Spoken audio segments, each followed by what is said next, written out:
اعظم شہباز شریف برطانیہ پہنچ گئے، 3 دن قیام کریں گے، تارکین وطن اور تاجروں سے ملاقاتیں کریں گے۔ وزیر اعظم شہباز شریف اتوار کو امریکہ جائیں گے، 22 ستمبر کو نیو یارک میں فلسطین سے متعلق سربراہ کانفرنس میں شریک ہوں گے۔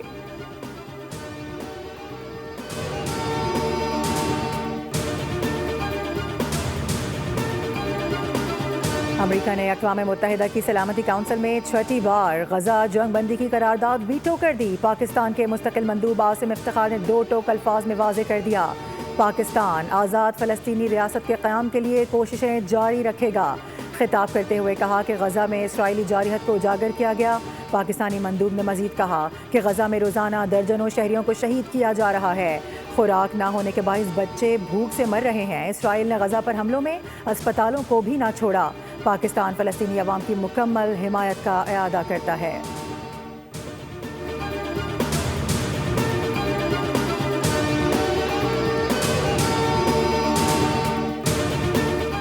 پاکستان اسٹاک مارکیٹ میں آج بھی تیزی، 1,58,000 کی سطح بحال۔ ٹریڈنگ کے دوران 100 انڈیکس میں 700 سے زائد پوائنٹس کا اضافہ ریکارڈ کیا گیا۔ انڈیکس 1,58,677 پوائنٹس پر ٹریڈ۔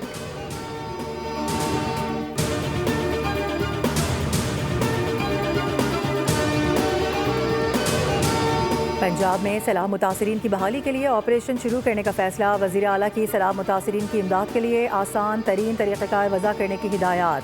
ڈسٹرکٹ اور تحصیل کی سطح پر فلڈ ریلیف کمیٹیاں قائم کر دی گئیں۔ سیلاب متاثرین کے لیے سروے فارم، موبائل ایپ اور مانیٹرنگ ڈیش بورڈ بھی قائم کر دیا گیا۔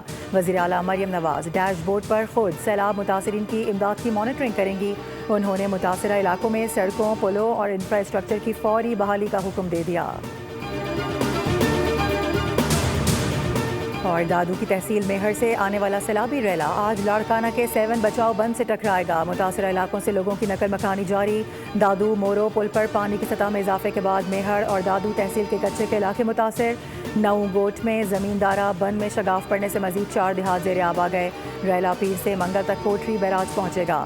نوشہر و فیروز میں بکری کے قریب دریائے سندھ پر لوب بند ٹوٹ گیا، پانی بکری شہر کی جانب بڑھنے لگا۔ 10 سے زائد گاؤں زیر آب آنے کا خدشہ۔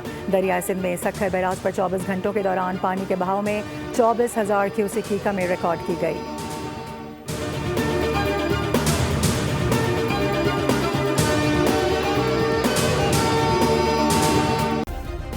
سبسکرائب کریں اور بیل دبائیں تاکہ کوئی خبر رہ نہ جائے۔